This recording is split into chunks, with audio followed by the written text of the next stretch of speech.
이 2장 1절에서 6절 한 절씩 기도하겠습니다. 또 하루는 하나님의 아들들이 와서 여호와 앞에 서고 사탄도 그들 가운데 와서 여호와 앞에 서니 여호와께서 사탄에게 이르시되 내가 어디서 왔느냐. 사탄이 여호와께 대답하여 이르되 땅을 두루두라 여기저기 다녀왔나이다. 여호와께서 사탄에게 이르시되 내가 내 종 욥을 주의하여 보았느냐. 그와 같이 온전하고 정직하여 하나님을 경외하며 악에서 떠난 자가 세상에 없느니라. 내가 나를 충동하여 까닭없이 그를 치게 하였어도 그가 여전히 자기의 온전함을 굳게 지켰느니라. 사탄이 여호와께 대답하여 이르되 가죽으로 가죽을 갖고 오니 사람이 그의 소유물로 자기 생명을 갖고 올지라. 이제 주의 손을 펴서 그의 뼈와 살을 치소서. 그리하시면 틀림없이 주를 향하여 욕하지 않겠나이까. 여호와께서 사탄에게 이르시되 내가 그를 내 손에 맡기노라. 다만 그의 생명은 해하지 말지니라. 아멘. 또 하루는 시간이 얼마나 지났는지 모르지만 지금까지 또는 지금 이때도 욥은 자기 자녀들을 장사 지내고 슬퍼하고 있고 종들의 시신들을 묻고 그 가족들을 위로하고 있고 많은 짐승떼가 죽었죠. 뺏기기도 했지만 죽었는데 남아있는 것들은 땅에 파묻고 아마 밥을 먹지 못하고 밤낮으로 울고 있을 그때입니다. 그때 욥이 모르는 또 하나의 일이 시작되고 있었습니다. 우리가 이 땅에서 무엇을 하든지 간에 한편으로는 우리의 감정과는 우리의 상황의 시점과는 다르게 하나님께서는 하나님 앞에서는 또 다른 일이 시작되고 있습니다. 때로는 좋은 일이고요. 때로는 고통스러운 일입니다. 즉 이렇게 말하면 좀 매장이 될지 모르지만 하나님은 전혀 매장하지 않습니다. 우리의 필요와 위로를 충분하게 해주시면서도 우리 개인의 사정과는 별도로 우리의 개인의 형편은 그 다음 이야기고 하나님의 영광을 위하여서 더 큰 일과 우리가 예상하지 못한 일들을 주님이 충분히 또 능히 하실 수 있다는 것을 인정해야 합니다. 여기서 딱 그쳤으면 좋겠는데 하나님은 욥에게 더 큰 고난을 사탄이 또 말할 수 있는 기회를 주시면서 하나님은 또 한편 자기 지혜로 이 일을 준비하고 있었던 겁니다. 그러면 여러분 이 다음의 고통은 더 클진데 과연 욥이 이로 말미암아 믿음을 잃었습니까? 하나님의 영광을 갉아먹고 자기 것으로 취했습니까? 아니면 사탄을 높였습니까? 그렇지 아니하죠. 최종적으로는 욥은 믿음이 드러나고 하나님은 영광이 드러나고 사탄은 수치를 머금고 그렇게 하나님이 일하십니다. 우리는 마지막에 대한 하나님의 신실함에 대한 믿음을 갖고 있어야 합니다. 성실과 신실은 사실 구분하기 어려운 말의 개념이지만 굳이 구분하자면 성실은 어떤 일을 열심히 하는 거고 신실함은 믿음직스러운 거죠. 즉 처음에 시작한 것이 끝까지 일관되다는 얘기입니다. 말한 바를 성취한다는 얘기입니다. 여호와께서 사탄에게 이르시되 성실은 열심이지만 정직함도 들어갑니다. 자, 사탄에게 이르시되 어떻게 사탄이 하나님 앞에 설 수 있느냐? 이건 우리가 1장에서 다 말씀드렸기 때문에 같은 이야기는 반복하지 않습니다. 네가 어디서 왔느냐? 이 이야기도 1장에서 좀 물어봤습니다. 그러자 똑같이 대답합니다. 본래 사탄이 하는 짓이 이겁니다. 그런데 오늘은 좀 달라야 되지 않겠습니까? 하나님이 이렇게 물어본 뜻을 여러분이 만약에 사탄의 위치에 있다면 모르겠습니까? 분명히 시험해봤죠. 그러니까 네가 어디서 왔느냐 하면은 적어도요 사람이라면 뭐라고 대답해야 되냐면 그 욥을 시험해 보니까 하나님 말씀대로 그가 범죄하지 아니하더이다 이래야 되잖아요. 사람이 아니므로 사람이 아니고 사탄이기 때문에 뭐라 그래요? 땅을 두루두라 여기저기 다녀왔습니다. 자기 패배를 시인해야 되는데 아무 일도 없었다는 듯이 마치 그 전에 하나님과 욥을 두고 내기했던 것이 없었다는 것처럼 진짜 별일 없었다는 듯이 너무 평범하게 대답을 하죠. 이렇게 숨기기를 잘합니다. 사탄. 시침이 뚝대고 평상시처럼 그 굉장히 무성의합니다. 얘는요 사람도 아닙니다. 사탄입니다. 그래서 하나님이 말씀합니다. 자, 내 종 욥을 주의하여 보았느냐. 봤죠. 이번에 진짜 제대로 봤죠. 자, 하나님도 보셨죠. 그랬더니 하나님의 판단이 달라질 이유가 있었습니까? 없었습니까? 없었죠. 하나님 그대로 말했습니다. 자, 중간에 사탄의 시험이 있었어도 욥은 바뀌지 않았고 욥에 대한 판단도 틀리지 않았습니다. 그럼 누가 틀렸어요? 사탄이죠. 그러면 이 말에 사탄은 졌다는 얘기입니다. 그런데요, 사탄이 절대로 인정을 안 합니다. 자, 이 말은 일단 1차전에 대한 하나님의 심판 결과입니다. 사탄 패, 욥 승, 하나님도 승. 욥을 지금 사탄 앞에서 높여주는 겁니다. 중간에 사탄으로 말미암아 시험이 있었지만 그 이전하고 똑같이 욥에 대한 판단이 있다는 말은 이 시험을 겪고도 같은 판단을 들었다는 얘기는 훨씬 더 높은 칭찬이 되는 겁니다. 하나님을 욕할 수밖에 없는 상황이라고 사탄의 지혜로 여겼어요. 그런데도 불구하고 사탄이 인간에 대한 통계를 가지고 데이터를 가지고 다 분석한 결과를 가지고 시합을 했는데 졌단 말이죠. 그러면은 욥의 믿음은 얼마나 대단하고 이 말은 욥에 대한 큰 칭찬과 상이 되지 않겠습니까? 그런데요, 한편 이 말은요, 하나님은 사탄도 잘 아시죠. 사탄이 또 한 번 내기를 해보자고 할 만한 빌미가 됩니다. 그렇죠? 사탄이 하나님을 충동해서 욥을 시험해 본다 했지만 한편은 어떻게 되죠? 하나님이 사탄을 지금 충동하고 있죠. 예, 말하게 만듭니다. 하나님의 지혜를 얘는 모릅니다. 자, 욥은 이전에 좋은 행위가 있었고 이 일로 말미암아 더 큰 상을 쌓게 되었습니다. 그래요, 여러분, 고난은요 신앙인에게 그의 신앙이 참되다는 것을 더 증명해 줄 뿐입니다. 네가 나를 충동하여 3절 중반을 보세요. 까닭 없이 그를 치게 하였어도, 자, 하나님이 사탄은 책망합니다. 분명히 1차전에 대한 판단은 정확히 하죠. 욥은 칭찬하고 사탄은 책망합니다. 자, 이 일이 끝났으니까 판단을 내려야죠. 욥은 사실 까닭 없이 고난을 당한 것, 그 고난에 대한 원인이 자기 자신에게 없습니다. 그렇죠? 오늘 이 말이 얼마나 중요하냐면 후에 친구들이 욥을 계속 정죄하죠. 끝에 와서 하나님이 욥이 친구들 말보다 옳다 그럽니다. 이 판단의 근거가 여기 있습니다. 기본적으로, 아니 가장 심층적으로 친구들은 하나님과 사탄 사이에 있었던 일을 모릅니다. 우리가 하나님이 주신 보이는 것 같고도 사물을 판단하며 참 넉넉하면서도 때로 신비스러운 사건에 있어서는요, 우리 눈에 보이지 않는 세계에서 이러한 일을 알지 못하면 잘못된 판단하기 쉽습니다. 그리고 친구들의 말을 잘 들어보면 보세요, 원칙적으로 옳은 말들이 대부분이 굉장히 옳습니다. 그런데 욥의 사건에서는 맞지 않는 말이 된 겁니다. 이해되시죠? 그래서 어떤 말을 했어요? right, 옳은 말인데 true가 아니다. 이에서는 진실이 아니다 그랬어요. 진실과 옳음이 맞아야 되는데 하나님은 악인을 심판하고 의인을 상 준다는 게 옳은 말이에요.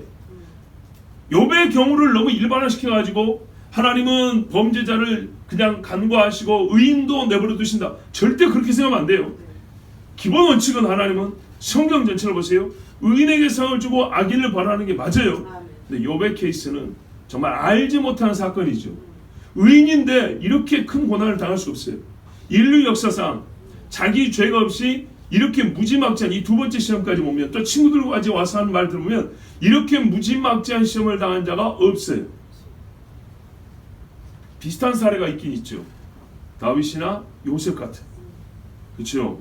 근데 그 사람들은요, 성경에서 영적인 세계는 얘기 안 해주고요, 보이는 세계로서 설명해 줬어요. 사울에게, 그 형들에게. 그런데 정말 깊은 세계에서 일어나는 순전히 영적인 세계에서 일어난 일로 말미암아 벌어진, 그러니까는요, 욥을 누가 원수져 가지고 죽이려고 했던 게 아니란 말이죠. 사람이, 사탄이 그런 거예요. 직접적으로 사탄이. 자, 그러면 욥이라는 사람에게 이런 시험을 내려서 이 고난을 겪게 한 것, 까닭 없이 고난을 겪게 한 하나님의 깊은 뜻이 어디 있을까요? 좀 계속 볼까요? 사탄이 충동하였다 했습니다. 사탄이 하나님을 충동했다고 하나님 스스로 말씀하는데, 이 충동은요, 사람의 욕정을 충동하여 죄를 짓게 하는 것과는 같게 여기면 안 됩니다. 아시겠죠? 사람은 성욕이 있어요. 그걸 충동해갖고 음란하고 간음하게 만들어요. 그거하고 다른 거예요. 어떤 의미냐면, 이 말은 기본적으로 사단이 시작하게 하였다는 말입니다. 시작하게 하였다. 하나님을 하여금 욥을 고난에 빠지게 하는, 하나님이 고난에 빠지게 허락하도록 하는 일을 사탄이 발동을 걸게 했다는 얘기입니다. 이렇게 되면 하나님은 어떻게 되냐? 사단이 그런 놈이 있습니까? 라고 하면은 하나님, 의로운 하나님 입장에서는요, 자기의 신실함과 옳음에 대하여 증명하지 않을 수 없는 논리적 막다른 길에 다다게 됩니다. 봐보세요. 조금 다른 케이스지만 이해를 돕기 위해서 말씀드리면, 다윗이요, 왕이 저 골리앗을 쳐 죽인 자에게는 무엇을 준다고 하였느냐? 계속 묻고 다녔죠. 형이 이 정신없는 놈이라고 막 거의 뭐 때릴 지경으로 화를 냈죠. 그건 말 같은 소리야. 네가 그럼 골리앗 싸우겠다는 얘기냐? 우리는 뭐 겁쟁이서 못 싸운 줄 아느냐? 마음에서 화를 냈죠. 근데 다윗이 계속 물었어요. 그 말은요, 스스로 자기를 올가맨다 그랬죠. 어떻게 해요? 자기 말로서 골리앗과 싸우지 않을 수 없는 자리로 자기를 이끌어간다 그랬어요. 하나님은 스스로 우리에게 약속을 하시고, 약속을 어길 수 없는 하나님 때문에 반드시 일을 행할 수밖에 없는 자기 자신의 위치로 자기를 끌고 간다고요. 하나님 스스로가. 하나님은 의로우신 분의 신실하신 분 때문에 자기 의에 대하여, 하나님의 신실함에 대하여 도전을 하면, 그것을 부인하려고 하면 하나님은 반드시 자기 의로움을 증명하셔야 됩니다. 자기의 신실함을 나타내시고자 하는 거룩한 본성이 있습니다. 그래서 사단에게 네 그런 놈 받느냐 했을 때, 사단이 그런 놈이 어디 있어요? 하나님도 틀리게 봤어요. 이런 식으로 하나님의 지혜와 하나님의 옳음에 대하여 피조물에 도전하면 하나님은 어떻게 하냐면, 반드시 자기 자신의 옳음과 자기의 판단의 진실함을, 진리됨을 증명하게 된다 이 말이죠. 그렇게 해서 하나님이 지금 하신 말씀이에요. 네가 나를 충동하여 의로운 본성을 가진 나의 하나님의 속성 안에서는요, 그렇게 도전하면 하나님은 가만 계실 수가 없다고요. 왜? 하나님은 자기 의를 위하여 존재하신 분이니까.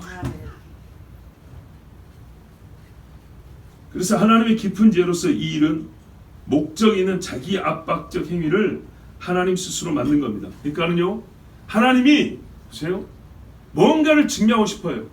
뭔가를 증명하고 싶은데 이 일은 사탄을 통해서 해야 돼요. 사탄을 통해서 해야 되는데, 하나님이 사탄을 어떻게 자극하면 사탄이 어떤 말을 할 줄 알아요. 하나님이 이 자극하는 말을 하면 사탄이 반드시 그렇게 할 것이고, 사탄이 반드시 하는 그 말에 하나님은 반드시 응답하지 않을 수가 없는 거예요. 아시겠죠? 그죠? 사탄은 고소하는 자이기 때문에 누구를 높이고 누구를 칭찬하면 반드시 시기하고 고소해야 되어 있다고요. 근데 그 고소의 내용은 하나님의 의에 대한 반문과 도전을 갖고 있기 때문에 하나님은 반드시 이에 대하여 증명하셔야 된다 이 말이죠. 이걸 하나님은 다 알고 계세요. 이 하나님의 지혜 안에서 하나님이 사탄의 말을 했어요. 그랬더니 사탄이 하나님께 여전히 역시 어떻게 해요? 하나님이 증명하지 않을 수 없게 말한다고요. 세상에 그런 놈이 어디 있어요? 하나님이 잘못 보신 거지. 내가 잘못 봤다고. 하나님이 틀렸어요. 내가 틀린 걸 증명해 줄게. 내가 틀렸다고. 하나님 만약에 틀리면 어떻게 되죠? 여러분, 우리의 구원도 없는 겁니다. 하나님은 자신의 판단이 틀리지 않고 바뀌지 않음을 밝히 보여주시어 하나님의 의로움을 믿고 있는 자들, 곧 우리들에게 흔들림 없는 신앙을 견지할 수 있도록 돕고자 있습니다. 그리고 이것만이 아닙니다. 뒤에 가면 아주 더 중요한 사실이 밝혀지는데, 자, 일단 이래서 사탄으로 하여금 이 일을 할 수 있는 명분을 만들게 했던 겁니다. 사탄이 이런 말을 하면 하나님은 하지 않을 수가 없다. 아까 말씀드린 대로. 그러므로 사탄의 충동은 보이는 부분에서는 하나님이 욥을 시험하게 된 원인이지만, 그 이전 단계 보이지 않는 하나님의 생각은 지극히 자유로운 중에 결정되었던 겁니다. 이게 무슨 말이냐면, 사탄이 충동해서 하나님이 어쩔 수 없게 했다. 자, 여기까지 했죠. 스스로 어쩔 수 없게 만들었다고요. 근데 이 일련의 과정은 하나님이 사탄도 모르는 스스로의 자유로운 생각 안에서 하나님의 결정으로 내려진 다음에 이제 하나님이 작전을 시작해서 이렇게 사탄에게 말하고 사탄이 하나님께 다시 말하고 그럼 해봐라 이런 식으로 해서 일이 진행됐다 이 말입니다. 이 모든 과정을 우리가 이 땅에 존재해 태어나기도 전에 하나님 우리를 그리스도 예수 안에 선택하신 것처럼 자유로운 은혜로 선택하신 것처럼 하나님의 자유로운 결정 안에서 내린 결정이 최종적으로는 자기 증명의 압박이 될 수 있도록 이렇게 하심으로 하나님은 사탄을 충동했고 사탄은 하나님을 충동했고 그래서 결국 하나님은 어떻게 했어요? 보시는 대로 또 두 번째도 마찬가지지만 욥을 통하여 영광을 받으시고 욥을 통하여 하나님이 우리에게 나타나고자 하는 계시를 보여주신 겁니다. 그리고 욥 같은 어려움을 겪는 사람들에게 위로와 격려를 주셨습니다. 자, 그런데 진짜 큰 계시가 오늘 이 말씀에서 최종적으로 중요한데 여러분 잘 들으면 나타나 보일 겁니다. 3절 후반부에 보면 그가 여전히 자기의 온전함을 굳게 지켰느니라. 아까 말씀드린 대로 하나님이 욥에 대하여 분명하게 판단을 내려주시고 욥이 이겼다고 선언을 해주셨습니다. 베드로전서 1장 5절에도 뭐라 그러냐면 너희 믿음이 시련이 불로 연단해도 금보다 더 없어질 금보다 더 귀하여 예수 그리스도에 나타나실 때에 칭찬과 영광과 존귀를 얻게 하려 합니다. 그랬어요. 그러니까는 예수를 위하여 당하는 고난을 여러분 욥처럼 잘 견디면 분명히 큰 칭찬과 영광과 존귀를 얻습니다. 어떤 이들은 욥기의 말씀을 가지고 너무 깊은 것만 자꾸 찾으려고 한 나머지 욥기의 주제는 인내가 아닙니다라고 자꾸 헛소리를 하는데 성경에 분명히 너희가 욥의 인내를 보거니와 했습니다. 근데 그 인내라는 것을 단편적으로 보는 게 이제 문제입니다. 그러나 그 주제를 절대 버리면 안 됩니다. 고급스럽게 보려고 하지 마세요. 정말 고급스럽게 보지 말고 있는 그대로 보되 좀 더 깊이는 보는데 굉장히 세련되고 현대식으로 뭔가 아니었다는 둥 새롭게 봐한다 이거는 사실은 조심해야 되는 겁니다. 그런 식의 지식은 교만해질 위험이 큽니다. 4절 보세요. 사탄이 여호와께 대답하여 이르되 가죽으로 가죽을 바꾸오니 사람이 그의 모든 소유물로 자기의 생명을 바꾸올지라. 사탄이 물러가야 되는데요. 역시 사탄이라 또 하나의 시험을 이놈도 준비하고 왔어요. 하나님이 욥 이야기하면 내가 한 번 더 해보리라고 이번에는 어떻게 할까 하고 준비해 왔어요. 자, 디자인 카드가 뭐냐? 말뜻이 어렵지 않습니다. 몸보다 귀한 게 어디 있습니까? 지금까지는 욥 자신을 치지 아니하고 그 주변 걸 쳤다는 겁니다. 주변 게 아무리 귀해도 제 몸보다 귀하겠습니까? 제 생명보다 귀하겠습니까? 아니죠. 여러분 내가 가진 재산을 다 버려서라도 물에서 건짐을 받을 수만 있다면 되겠죠. 불수에서 끄집어낼 수 있다면 다 죽어도 남겠죠. 그런 것이죠. 이제 진짜 욥의 믿음을 보려면 몸을 쳐봐야 된다는 겁니다. 그래서 5절에 보면 이제 주의 손을 펴서 그의 뼈와 살을 치소서 그리하시면 틀림없이 주를 향하여 욕하지 않겠나이까. 자, 사탄은요 제 손으로 제 마음대로 못합니다. 하나님 허락해야 합니다. 그래서 하나님을 또 충고하는데 왜 이렇게 하냐? 뼈와 살을 이기는 사람 본 적이 없거든요. 지금까지 본 적이 없어요. 만약에 한 번이라도 봤다면 욥 같은 인간이 이번에도 이기겠구나 할 수 있겠죠. 근데 한 번도 본 적이 없어요. 사탄의 경험과 전적, 먹는 전적이 아니고요. 전쟁의 이게 승패를 기록한 그 기록부를 볼 때 뼈와 살을 쳤을 때는 100% 이겼던 거예요. 야, 그래서요. 뼈와 살 한번 쳐보자 그랬어요. 자기 딴에는 100% 승리를 확신하고 한 말입니다. 그런데 여러분 한 가지 의문이 있습니다. 뼈와 살을 치면 틀림없이 주를 향하여 욕하지 않겠나니까? 왜 사람이 고통 있으면 하나님을 욕하죠? 어떤 사람들은요 저기 산불 나면은 거기 고라니가 뛰어가다가 산불에 타서 죽었는데 왜 하나님은 그것을 보호하지 않으셨냐 그래요. 그 불지른 놈을 뭐라고 해야지, 그죠? 참 묘해요. 하나님 없다고 하는 사람들이 꼭 하나님을 욕해요. 그 욕을 하려면 상대가 있다는 걸 전제해야 되거든요. 그렇기 때문에 우리가 아무리 하나님을 부인해도 정말 자기도 모르는 부지 중에 하나님을 시인하는 말을 꽤 많이 합니다. 대제사장 가야바가 뭐라 그럽니까? 아, 예수 저놈이 사람 죽은 것도 살려내버리고 하면 이제 큰일 났다. 유대인들이 이제 로마에 항거하면 우리 다 죽게 생겼다. 이랬단 말이죠. 그래서 참은 어떻게 하면 좋은가 할 때 가야바가 안을 하나 내놨는데 그게 뭐냐면 예수를 죽여버리면 되지. 그거였어요. 그러면서 집단에는 정치적 해결책이었어요. 한 사람이 죽어 온 백성을 구하는 게 낫지 않냐. 로마가 쳐들어와서 예수가 이렇게 인기 좋아하지만 백성이 진짜 예수를 유대인의 왕으로 올려버리면 우리가 로마한테 짓밟혀 죽지 않겠냐. 사실은 자기들의 종교적인 그 기득권을 뺏길까봐 겁도 났지만 로마로부터 후광을 얻고 살고 있는데 이것도 잃을까봐 겁이 났어요.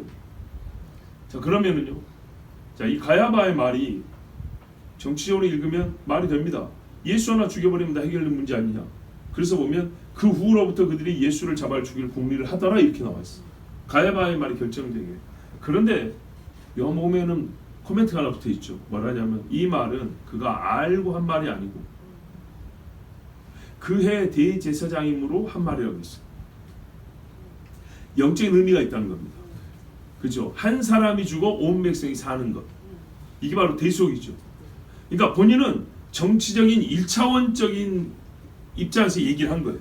근데 하나님은 그 순전히 개인적인 발언 안에 예언적 의미를 담아두셨다 이 말이죠. 자, 그래서 누차 말한 시편을 보면 순전히 개인적인 이야기.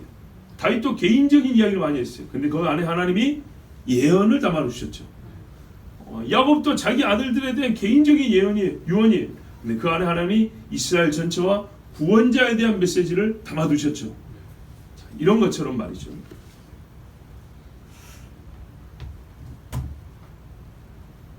이제 욕하지 않겠나이까. 그래서 하나님이 사탄에게 말했어요. 내가 그를 네 손에 맡기노라. 다만 그의 생명은 해하지 말지니라. 자, 하나님의 거룩한 섭리 안에 한 번 더 허락을 했습니다. 조건이 있는데 그의 생명은 해하지 말라 했습니다. 그러니까요, 죽음의 문턱까지는 갑니다. 곧 죽겠구나까지는 가는데 죽음으로 전환을 시키지 못하겠습니다. 죽음의 고통도 느끼고요, 죽음의 두려움도 맛보는데 실제로 죽음을 경험하지는 못하도록, 죽음으로 넘기지는 못하도록 그렇게 하나님이 제안하셨습니다. 자, 여기서 아까부터 계속 말씀드렸던 이 욥의 시험에 담긴 하나님의 깊은 섭리와 뜻이 무엇인지 우리가 일부분을 볼 수 있습니다. 여러분, 까닭없이 욥이 고난을 당했다 했습니다. 혹시 누가 좀 보이지 않습니까? 예수님. 아까 요셉도 다윗도 예수님의 예표로 한 사람들입니다. 그들은 의로운 자로서 고난을 당했습니다. 그래서 다윗이 저 개들을 보소서 나의 수족을 찔렀나이다. 나와 함께 밥 먹던 자도 나를 배신했고, 그죠? 이 이야기가 다 다윗의 시인데 예수님의 십자가 중에 그대로 적용이 됐습니다. 이 당할 고난을 우리가 이제 얘기를 하면서도 희미하지만 예수님의 고난을 여기서 볼 수 있습니다. 예수님은 욥처럼 무지한 자로서 피를 흘렸습니다. 죄 없는 자로서 침뱉음과 채찍질을 당했습니다. 욥은 죽임을 당하지 않았지만 하나님께서는 예수에 대하여는 사탄에게 그의 생명도 화하도록 허락했습니다. 그래서 드디어 사탄이 그의 발뒤꿈치를 상하게 했다 그랬습니다.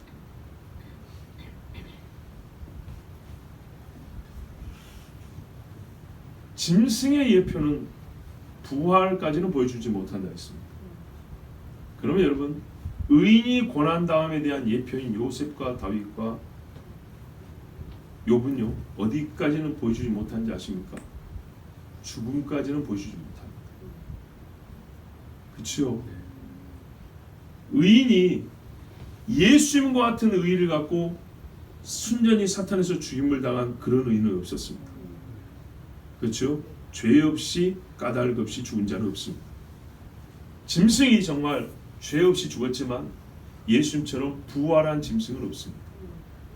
사람이나 짐승이나 예수 그리스도를 예표하되 한쪽은 죽음을 예표할 수 없고 한쪽은 부활을 예표할 수 없습니다. 모형이 될 수가 없어서 그 일을 우리에게 표로 보여주지 못합니다. 왜 그런가요? 왜? 하나님은 왜 예수님에게는 죽음을 사단으로 하여금 그를 죽음에 넘기도록 허락하셨을까요? 성경에 여러분 뭐라고 했습니까?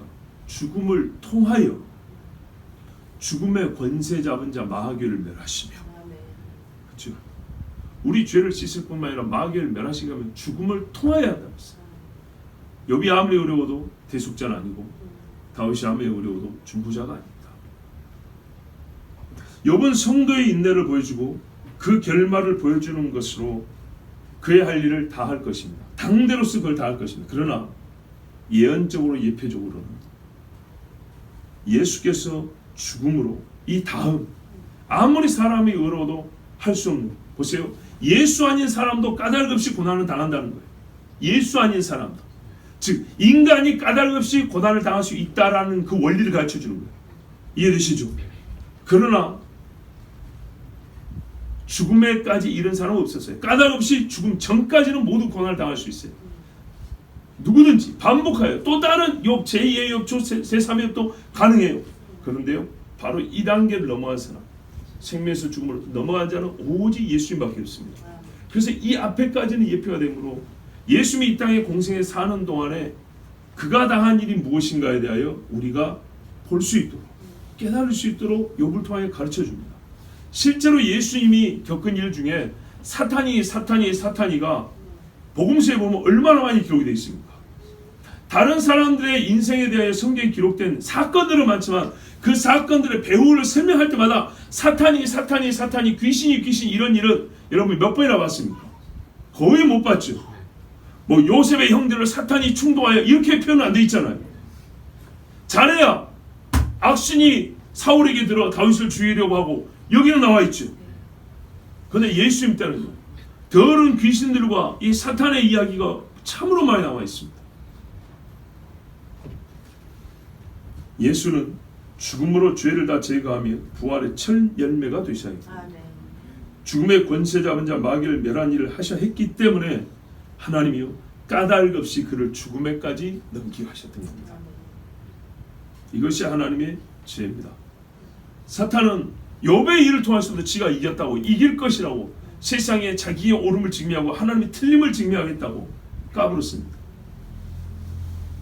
이 땅에 혈육으로 태어난 진짜 순수하게 죄인 중에 하나인 욥도 못 이겼습니다. 그런데 패배를 해놓고도 다시 하나님의 아들이 이 땅에 왔는데도 불구하고 도전해 보겠다고 이렇게 악랄할 뿐만 아니라 무지한 것이 사탄입니다. 욥도 못 이겼는데 예수를 이길 수 있겠습니까? 그런데요 놀랍게도 하나님이요 마치 이기게 해주신 것 같아요. 하나님이 패착을 둔 것 같아요. 한 수를 잘못 둔 것 같아요. 소위 세상의 신 한 수는요 결정적 승리를 보지 않는데 하나님의 신 한 수는요 자기가 그냥 잘못된 수를 둔 것 같아요. 나 뭐 죽이래, 죽여도 된대. 와, 하나님 물은 게 없습니다. 이겼다고 생각했죠. 진다고 생각했으면 죽였겠어요? 사탄은 전지하지 않습니다. 이겼다고 생각하고 죽였습니다. 그런데요 무덤 문을 열고 나올지 어떻게 알았습니까? 그래서 어떻게 됐냐? 자기가 문 발꿈치에 머리를 밟히게 된 겁니다. 사탄은 처음부터 보세요. 욥에게 이렇게 말했어요. 하나님이 욥과 같이 여호와를 경외하며 정직하며 악에서 떠난 자 이렇게 설명했죠. 그러면 그걸 화법을 바꾸면 이런 거죠. 욥에게 네가 진정 믿음의 사람이라면 이때 어찌하겠느냐? 네가 진정 여호와를 경외하는 자라면 이 시험을 네가 견뎌야지. 그렇지, 견딜 수 있겠느냐 이러겠죠. 여러분, 사단이 예수님께 시험할 때는 뭐라고 시험하는지 아십니까? 네가 만일 하나님의 아들이라면, 네가 만일 하나님의 아들이라면,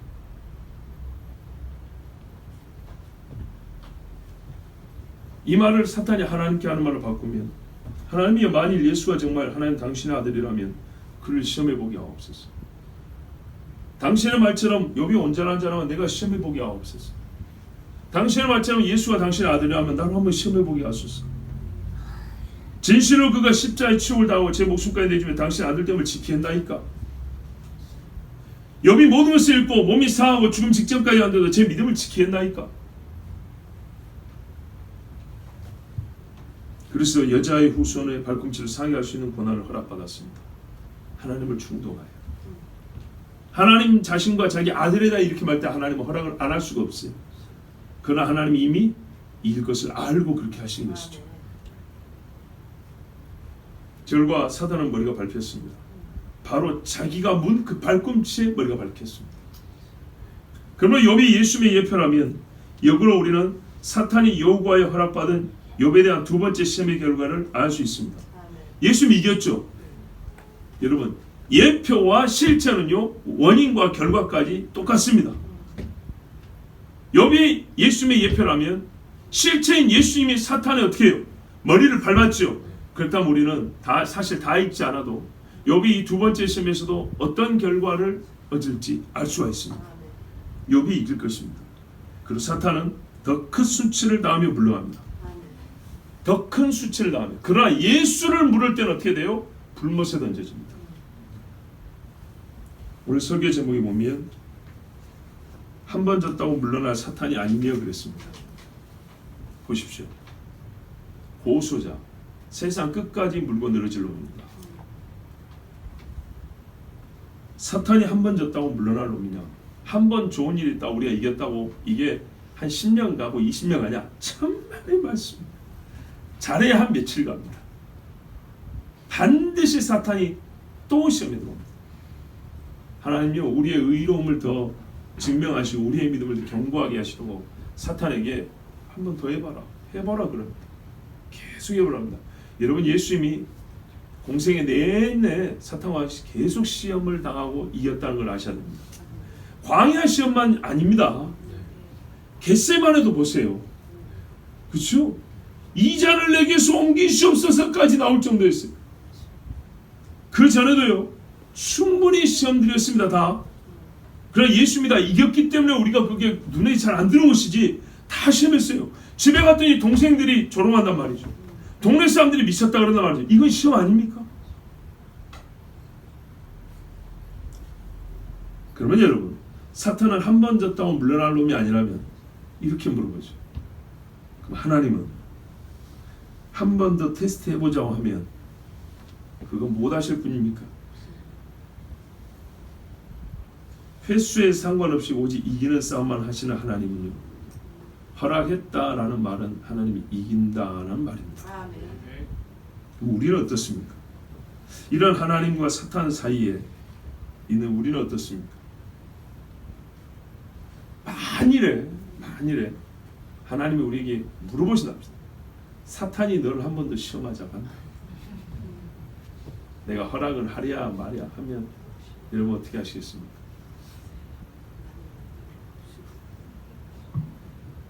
웬만하면 없으면 좋겠죠. 근데 여러분, 고난 중에 하나님의 영은 영광의 영으로 나타난다고 베드로서에 보면 나와 있습니다. 영광의 영. 우리 욥의 결말을 보았거든요.